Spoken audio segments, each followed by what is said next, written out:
사람들은 감정을 가지고 있습니다. 그렇죠. 사람이라고 하는 이 특권 중에 하나는 감정을 표현할 수 있다고 하는 것이 큰 강점입니다. 그러면 오늘 하루를 돌이켜 봤을 때 저와 여러분 가운데 우리는 어떠한 부분에서 감정을 드러냈는지를 한번 생각해 보시기 바랍니다. 우리는 언제 오늘 그렇게 감정을 드러냈을까요? 완전한 하나님이시며 완전한 인간이신 예수님께 이 땅에 오셨을 때에도 완벽한 인간이셨기 때문에 예수님도 감정을 드러내셨습니다. 그렇죠? 왜 또 이렇게 처음 듣는 말씀처럼 예수님도 감정을 드러내셨습니다. 그러면 예수님께서는 언제 감정을 드러내셨을까요? 예수님께서 공생애를 이렇게 사셨던 3년 반 기간 동안 예수님께서는 말씀을 가르치시면서 자주 이렇게 성전을 지나다니셨습니다. 성전은 그 한쪽 벽만 해도 100m가 넘는 가장 크고 화려하고 완벽한 건물 중에 하나였습니다. 그것을 보고 예수님께서 감정을 드러내셨을까요? 아니면 예수님께서 가르치시고 어떤 일들을 하셨을 때 수없이 많은 무리가 예수님께 환호하고 열광하며 달려들었을 때 예수님께서는 감정을 보이셨을까요? 그렇지 않다면 오직 귀신들은 예수님에 대한 존재를 분명히 알았기 때문에 예수님에 대해서 어떤 반응을 보였을 때 예수님께서 그 감정을 드러내셨을까요? 그렇지 않다면 귀신에게 사로잡혔던 군대 귀신에 사로잡혔던 한 사람의 치유받아서 그 귀신들이 돼지떼에 이렇게 들어가서 돼지떼가 몰살당하는 것을 보고 예수님께서는 감정을 드러내셨을까요? 지금 어느 것 하나 지금 찍기가 만만치 않죠. 만만치 않은데 예수님께서 분명히 감정을 드러내셨습니다. 그런데 감정을 드러내셨을 때 크고 화려한 건물을 보고 감정을 드러내신 적이 없으십니다. 오직 자신을 온전히 알아보는 귀신들을 향해서 감정을 드러내지 않으셨습니다. 오히려 예수님의 온 집중과 관심은 사랑해야 할 대상인 사람들에게 집중하고 있습니다. 그래서 오히려 종말의 때를 맞이하고 있는 여인들을 위해서 그렇게 안타까워하셨습니다. 나를 위하여 울지 말고 이제 그 종말의 때를 살아가야 될 너희들 자녀를 위해서 울라라고, 이스라엘을 위해서 울라라고 그렇게 감정을 드러내셨습니다. 또한 믿음 없는 어떤 사람들을 향해서 민망히 보이시며 감정을 드러내셨습니다. 그리고 또 오늘 본문 가운데도 감정을 드러내셨습니다. 9절 말씀에 보시면 이렇게 됩니다. 예수께서 들으시고 그를 놀랍게 여겼다라고 하는 것은 감정의 표현입니다. 깜짝 놀라는 겁니다. 예수님께서 이 감정을 드러내시면서 오늘 이 시대 가운데 우리에게 기대하시는 믿음의 모습이 무엇인지를 이 한 사람을 통해서 우리가 온전히 알고 오늘도 주님의 놀라는 감정에 자극을 줄 만한 온전한 믿음이 저와 여러분 가운데 그렇게 세워지고 그렇게 반응하고 살아낼 수 있는 복되고 귀한 삶이 온전히 저와 여러분 가운데 충만하게 임하시기를 우리 주님으로 축복을 드립니다. 그렇게 알기 위해선 먼저 1절 말씀을 보셔야 됩니다. 1절 말씀을 보면 우리가 사실 깜짝 놀라야 될 말씀이 있습니다. 1절 말씀에 보시면 이렇게 되어 있습니다. 예수께서 모든 말씀을 백성에게 들려주시기를 마치신 후에라고 되어 있습니다. 하나님의 모든 메시지를 아주 친절하게 많은 시간을 투자해서 예수님께서는 지금 이스라엘 백성이겠죠. 모든 백성에게 말씀을 들려주셨습니다. 그래서 그 모든 백성들은 그 말씀을 다 들었습니다. 괜찮은 교육이 진행된 것 같습니다. 그런데 괜찮은 교육이 진행된 것을 가지고 예수님께서 감정의 변화가 없으십니다. 어찌된 일일까요? 오히려 많은 말씀을 알고 있으며 또한 듣고 있으며 거기에 온전한 반응을 보여되는 유대인임에도 불구하고 그들은 선포된 말씀 가운데서 주님이 기대하셨던 어떤 말씀이라든지 어떠한 그런 대응이 그냥 그 한계치를 넘어서지 않았다고 하는 말씀으로 이해가 됩니다. 아직도 멀었구나. 아직도 이 말씀이 너희 가운데 생명이 되고 삶이 되기 위해서는 아직도 내가 해야 할 일이 많구나라고 하는 기대치 안에서 유대인들은 변함이 없었다고 하는 것을 우리는 충분히 짐작해 볼 수 있는 겁니다. 감정의 변화가 있을 수 없죠. 그 많은 하나님의 말씀을 알고 있으면서도 그 말씀을 들었음에도 불구하고 하나님께서 기대하셨던 그 말씀 가운데 기대를 보이지 않는, 그래서 어떤 감정으로도 반응을 보이지 못하고 있는 유대인들의 모습을 통해서 혹시나 이런 모습들이 우리의 모습은 아닌지를 되돌아보게 됩니다. 신앙생활을 40년 하고 50년 했지만 하나님의 말씀을 늘 가까이 한다고 하면서 많이 읽고 쓰기도 했지만 다른 사람과 비교해 봤을 때 충분히 경쟁력이 있는 모습이지만 아는 것으로 그치는 것이 아니라 삶으로 나아가는 모습 가운데, 아니 주님이 기대하시는 모습 가운데 우리가 반응을 보이지 않는다고 한다면 아직 주님께서 우리를 바라보실 때 아직 가야 할 길이 멀구나, 아직도 우리가 주님께서 기대하시는 모습 가운데 아직도 연습해 보고 훈련해 봐야 될 내용들이 너무나 많구나라고 하는 안타까운 마음들이 이 말씀 가운데 담겨 있지는 않는지 살펴보셔야 됩니다. 이 말씀을 아는 또 이 유대 장로들이 있습니다. 이 보시면 지금 이제 한 사람이 등장하기 전에 3절 말씀을 보면 예수의 소문을 듣고 유대인의 장로 몇 사람은 예수께 보내어 오셔서 그 종을 구해 주시기를 청한지라라고, 지금 아직은 이제 우리 살펴볼 백부장에 대한 내용을 다루기 전에 먼저 그 삶을 다뤄보고자 합니다. 여기서 분명히 유대인의 장로 중 몇 사람이었습니다. 사실 유대인의 장로와 이방인인 백부장과는 사이가 좋을 수가 없습니다. 그러니까 유대인들의 관점에서는 지금 자신들은 누구의 통치를 받아야 되냐면 유일하신 하나님의 통치를 받아야 되는 민족이 유대인입니다. 근데 지금 실질적으로 정치적으로 누구의 통치를 받고 있냐면 로마 황제의 통치를 받고 있는 겁니다. 그리고 그 로마 황제의 고위 지휘관인 백부장이 부탁을 해서 지금 유대의 장로 몇 사람이 지금 예수님께 그 부탁을 들어주기 위해서 지금 오고 있는 과정 가운데 있습니다. 이건 사실은 불가능한 일인데 이 백부장이 유대인들에게 행했던 그 삶이 너무나 착했거든요. 자신의 물질과 자신의 시간을 아끼지 않고 유대인들을 위해서 사용해서 지금 유대인 장로가 어떻게 말하고 있냐면 4절 말씀을 보십시오. 이에 그들이 예수께 나와 간절히 구하여 이르되 이 일을 하시는 것이 이 사람에게는 합당합니다 라고 얘기하고 있어요. 이 유대인들이 지금 이방인을 바라보면서 사실은 상종하지 못할 존재인데 지금 이 이방인은 우리 기준으로 봤을 때 우리에게 선을 행하고 있습니다. 이 선을 행하는 것은 우리가 그 사람에게 선을 보일 만한 분명한 어떠한 기준이 됩니다. 그러니 예수님, 이 사람의 부탁을 외면치 마시고 이 사람의 부탁을 반드시 들어주셔야 됩니다라고 지금 예수님께 간청하고 있는 겁니다. 여러분, 이 간청은 할 수 있죠, 인간적으로는. 그렇죠? 근데 이 간청이 성경적인 내용일까요? 1절 말씀 가운데 예수님께서 모든 말씀을 백성에게 들려주셨습니다. 그 말씀 가운데는 예수 그리스도는 하나님이시며 이 땅에 오신 아들 예수 그리스도 구원자이심을 분명히 전하는 말씀이 포함되어 있었을 겁니다. 그렇다면 우리의 선행을 가지고 우리는 이런 선행을 했기 때문에 하나님께서 보내신 구원을 받기에 정당합니다라고 이야기할 수 있을까요? 질문을 너무 어렵게 드렸습니까? 여러분, 우리가 하나님께 구원을 받을 만한 자격이 우리 가운데 조금이나마 있습니까? 없다라고 우리는 성경을 통해서 분명하게 알고 있습니다. 우리가 구원받을 만한, 하나님께 자비를 얻을 만한 자격과 근거가 우리 가운데 없습니다. 근데 지금 유대인들의 장로는 예수님께서 하신 모든 말씀을 다 듣고 나서 그 말씀을 온전히 이해했거나 그 말씀에 순종하고 있는 것일까요? 그렇지 않다는 것이 지금 4절 말씀 가운데 나오고 있는 거예요. 저희가 보니까 이 이방 사람은 그가 한 행동을 통해서 우리에게 호의를 보이고 있으니 하나님께서 그 사람의 호의에 반응을 보이셔야 됩니다라고 얘기하고 있는 거라고요. 우리가 알고 있는 구원의 내용과는 전혀 다릅니다. 전혀 엉뚱한 이야기를 하고 있는 거라고요. 여기에서 예수님께서 그들의 잘못된 구원관이라든지 하나님에 대한 지식에 대해서 뭐라고 나무라지 않으십니다. 왜냐하면 아직은 그들이 가야 할 길이 많이 있기 때문에 그렇습니다.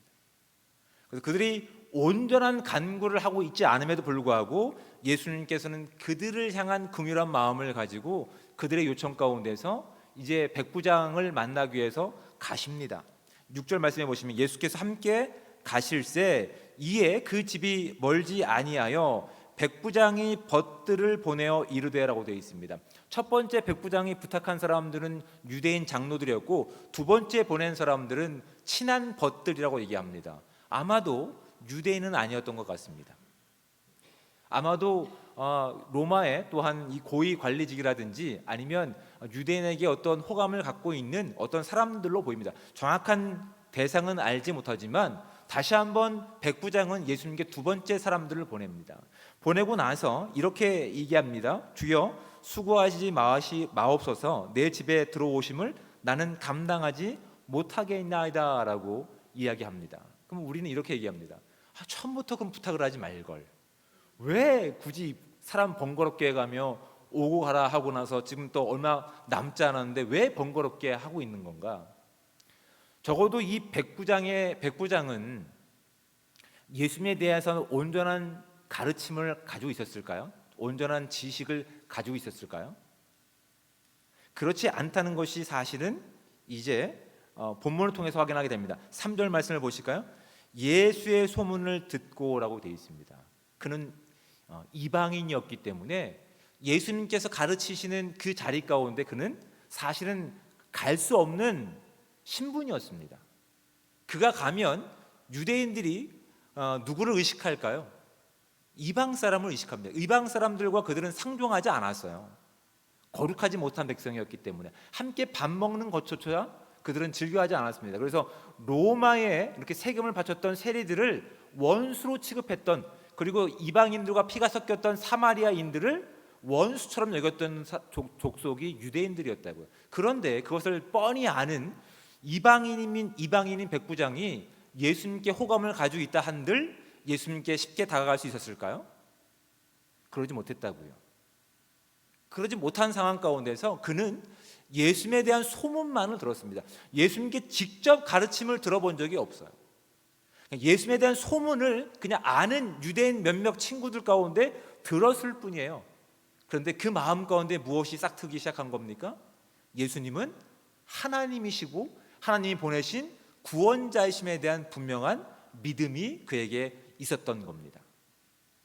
그래서 오히려 그 간절한 마음 가운데서 그 사랑하는 종, 사실은 어떤 제물로 취급되고 있는 종이 아픈 이 문제를 가지고 너무나 급한 마음에 그 문제를 해결할 분이 예수님밖에 없음을 그가 믿었기 때문에 예수님께 간청했지만, 조금 시간이 지나서 그가 생각하고 있는 것은 예수님은 유대인이고 나는 이방인인데 내가 유대인인 예수님을 내 집에 초청하는 것이 얼마나 결례가 되는 일인지를 그는 깨닫게 된 것이죠. 그러니까 오히려 급하게 서둘러서 가장 친한 사람들, 가장 신뢰할 수 있는 사람들을 다시 보내서 예수님께 다시 번복하는 겁니다. 주님, 아니요, 충분합니다. 주님이 제 집에 오시는 것을 저는 감당하지 못합니다. 그러니 오지 않으셔도 됩니다. 다만 지금 제가 사랑하는 이 종이 지금 죽을 병에 걸렸으니 이 병을 해결해 주실 분이 주님밖에 계시지 않으니 주님, 제 간구를 좀 들어주시기 바랍니다 라고 하는 간구가 여기 담겨 있는 겁니다. 그래서 이렇게 얘기합니다. 7절에서 그러므로 내가 주께 나아가기도 감당하지 못할 줄 알았나이다. 말씀만 하사 내 하인을 낫게 하소서라고 되어 있습니다. 위에는 종이라고 하는 표현을 씁니다. 2절 말씀 가운데. 그리고 7절 말씀 가운데는 하인이라고 하는 말을 씁니다. 이 하인이라고 하는 단어는 다른 말로는 어린 아이라고 하는 말로도 바꿔 쓸 수 있습니다. 같이 사용됩니다. 성경에서는. 그만큼 지금 자신의 신분상 내 수중에 있는 이 아이는 종이지만 인간으로 대접받지 못하는 내 어떤 재산으로만 여겨지는 존재지만 지금 백부장에게 이 아이는 어떤 존재입니까? 사랑스러운 어린아이와 같은 존재임을 지금 예수님께 하소연하고 있는 겁니다. 이 아이는 단순히 내가 편리를 위해서 내가 팔아버릴 수 있는 재물과 물건이 아니라 나에겐 소중한 아이입니다. 하지만 지금 예수님은 유대인이고 저는 이방인입니다. 그러니 예수님, 제가 결례를 행할 수 없으니 예수님께 이 부정한 일을 제가 할 수 없으니 다만 제 간절한 간구를 주님 말씀만을 통해서라도 고쳐 주십시오라고 지금 간구하고 있는 거예요. 근데 놀랍게도 이 이방인 백부장은 예수님의 가르침을 직접 들어본 적이 없다고요. 한 번도 들어본 적이 없는 거예요. 그냥 주변 소문만으로 예수님에 대한 소문을 듣고 그냥 부정확한 정보이지만 예수님에 대한 분명한 믿음이 그에게 있었습니다. 예수님과 자신과에는 이 넘을 수 없는 차이가 있습니다. 신분의 차이가 있습니다. 이 신분의 차이를 넘어서 이 간절한 마음이 예수님께 지금 간청하고 있는 거라고요. 여러분, 지금 예수님께서 놀라신 믿음은 누구에게 향하고 있냐면 바로 이방인 백부장에게 향하고 있다는 사실을 우리 모두가 주목하셔야 됩니다. 여러분, 주님께서 놀라실 만한 믿음은 우리가 지금까지 살아왔던 신앙의 40년, 50년 경력과는 아무 상관없습니다. 내가 성경을 몇 독했는지 그것과 내 열정과 무엇을 가지고 달려왔는지 아무 상관없습니다. 내가 주님을 아는 만큼 주님께 순종하는 믿음이 우리 가운데 있는지가 중요한 부분임을 오늘 본문은 우리 모두에게 지금 도전하고 있는 겁니다. 많이 알면 그만큼 철저한 순종으로 나아가는 것이 주님께서 기대하시는 믿음의 모습이라고요. 근데 우리가 위기 상황 가운데 닥치면 우리는 무엇을 방어 기제로 작동합니까? 내가 신분이 무엇이고, 내가 교회에서 역할이 무엇이고, 내가 어떠한 신앙생활을 했고, 그 믿음으로는 주님을 놀래킬 수 없다고요. 적어도 백부장은 예수님께 직접 가르침을 듣지 못했다 하더라도 예수님을 소문으로 들은 것으로만으로도 예수님을 철저히 믿었습니다. 철저히 믿었습니다. 철저히 믿은 것으로 그친 것이 아니라 철저히 순종하는 믿음으로 나아갔다고요. 한번 보십시오. 7절부터 다시 한번 말씀을 볼까요? 그러므로 내가 주께 나아가기도 감당하지 못할 줄 알았나이다. 말씀만 하사 내 하인을 낫게 하소서. 나도 남의 수하에 든 사람이요 내 아래에도 병사가 있으니 이더러 가라 하면 가고 저더러 오라 하면 오고 내 정도로 이것을 하라 하면 하나이다. 여러분, 이 이방인 백부장은 지금 누구의 종입니까? 로마 황제의 종입니다. 로마 황제의 종이지만 그냥 정치적인 물리적인 로마 황제보다 지금 누구의 수종 가운데 들기 원하고 있는 겁니까? 전능하신 창조주 하나님인 예수 그리스도의 그 복종 가운데, 통치 가운데 순종하기를 원하는 믿음으로 지금 나가고 있다고요. 그런 식으로 저를 쳐다보시면 안 됩니다. 말씀을 보십시오. 말씀을 다시 한번 보십시오. 다시 한번 볼까요? 8절 말씀. 나도 남의 수하에 든 사람이요. 누구의 수하라고요? 로마 황제의 수하라고요.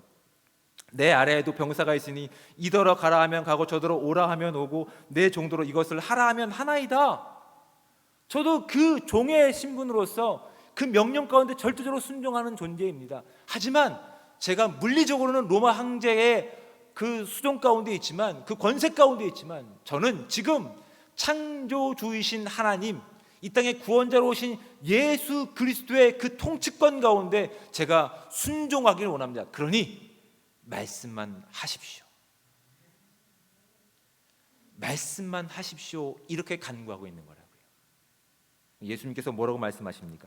예수께서 들으시고 그를 놀랍게 여겨 돌이키사 따르는 무리에게 이르시되 내가 너에게 이르노니 이스라엘 중에서도 이만한 믿음을 만나보지 못하였노라. 여러분, 우리가 어떻게 주님을 기쁘시게 하는 믿음으로 나아갈 수 있을까요? 우리가 어떻게 주님을 온전케 기쁘시게 해드릴 수 있을까요?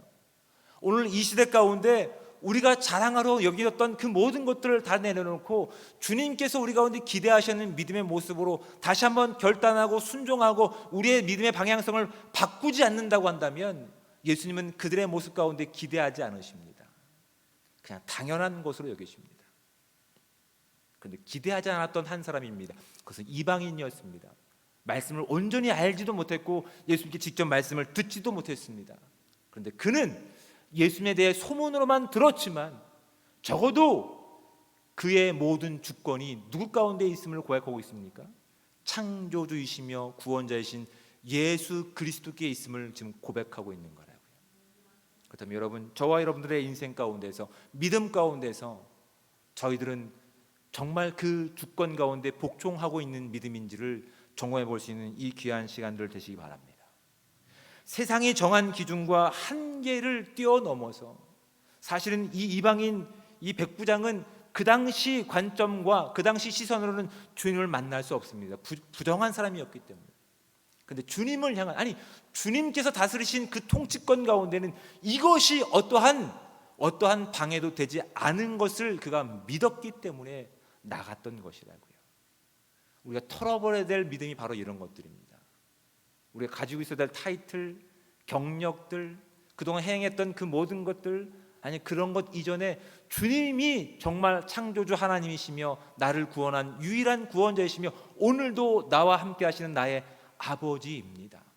세상이 정해놓은 기준이 아니라, 내가 원하는 공식의 믿음이 아니라 주님의 주권 가운데 내가 순종하기 원합니다. 그러기 위해서 하나님, 제가 지금까지 세워놨던 공식들, 제가 지금까지 가지고 있었던 모든 차별들을 다 허물고 순수하게 믿을 수 있는 믿음을 저에게 허락해 주십시오라고 간구할 수 있는 믿음이 주님께서 놀라실 만한 기쁨으로 나아갈 수 있는 우리의 모습들이라고요. 주님께서는 이 한 사람을 통해서 이 한 사람의 간절한 생명을 향한 마음을 기뻐 받으셨습니다. 그 당시 종은 그냥 물건이었다고요. 통용되는 물건이었다고요. 돈으로 환전할 수 있는 물건이었다고요. 그런데 그는 그 한 생명을 귀하게 여겼기 때문에 자신의 어떤 신분과 자신의 명예를 다 버렸습니다. 물질을 버려서까지도 그들의 회당을 위해서 투자하고 시간을 들여서 오히려 하나님 말씀을 깨닫지 못하는 유대인 장로들조차도 이 사람은 합당합니다, 구원받기에 괜찮은 사람입니다 라고 인정받을 만한 존재였다고요. 여러분, 저와 여러분의 인생 가운데서 주님께서 기뻐하시는 그 한 생명에 대한 간절한 마음이 우리 가운데 있는지 살펴보셔야 됩니다. 우리의 기도와 우리의 믿음이 무엇을 향하고 있는지 살펴보셔야 된다고요. 나의 인생의 문제들입니까? 내가 겪고 있는 어떤 상황 가운데에서 탈출만을 바라보고 있습니까? 주님을 놀라게 할 만한 믿음은 그것이 아니라 우리가 바라보지 못했던, 우리가 관심을 두지 못했던, 그냥 물건으로 취급받았던, 그냥 죽을 수밖에 없는 그 한 사람을 향한 긍휼한 마음이 회복되기를 원하는 마음이라고요. 그 한 사람을 향한 긍휼한 마음이 그의 발걸음을 누구에게 향하게 했습니까? 창조주의 주권 아래 들어가게끔 만들었다고요. 그것이 주님께서 기대하시는 믿음인 줄 믿습니다. 이 시간 우리가 구하는 모든 내용 가운데서 단순히 환경을 벗어나기 위해서, 어떠한 환경의 개선을 위해서 기도하는 것이 아니라 하나님이 눈뜨게 하셔서 다시 한번 회복시키시는 그 내용 가운데 한 영혼을 사랑하는 마음들이 회복되는 믿음이 저와 여러분 가운데 충만하게 임하시기를 축복합니다. 그럴 때 우리는 주님 앞에 나가서 간구할 수 있습니다. 주님께서 제 삶 가운데 들어오시기를 저는 감당하지 못하지만 다만 말씀만 하시면 제가 순종하겠습니다. 제가 순종함을 통해서 그렇게 하나님께서 원하시는 삶 가운데 믿음으로 걷길 원하겠습니다라고 하는 겸손의 모습들이 저와 여러분 가운데 충만하게 임하시기를 우리 주님으로 축복드립니다. 여러분, 이런 믿음이 주님께서 놀라실 만한 믿음이었습니다. 주님이 기뻐하실 만한 믿음이었습니다. 그리고 이 시대를 살고 있는 저와 여러분 가운데서 이 이방인 백부장의 그 믿음을 통해서, 그 순종의 모습을 통해서 우리 가운데 그러한 믿음이 있는지를 확인하고 점검하게 하십니다. 여러분, 오늘 우리가 확인해야 될 것이 무엇입니까? 내가 원하는 세상 가운데서 내가 원하는 공식을 가지고 이런 문제가 해결되면 제가 열심히 주님을 따르겠습니다가 아니라, 주님, 제가 때로는 원하지 않는 길이라 하더라도, 제가 원치 않는 길이라 하더라도 주님이 그것 가운데 긍휼한 마음을 주셨으니, 주님이 그곳을 향한 간절한 마음을 회복시켜 주셨사오니 제가 그 주권 가운데 온전히 겸손하게 순종하며 나가는 믿음의 삶 될 수 있도록 주여 함께하여 주시옵소서.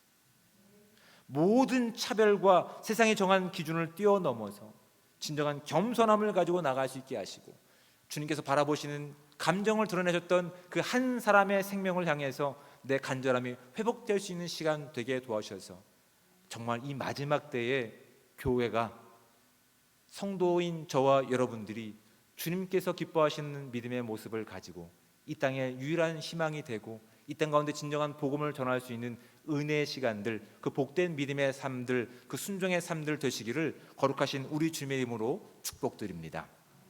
기도하겠습니다.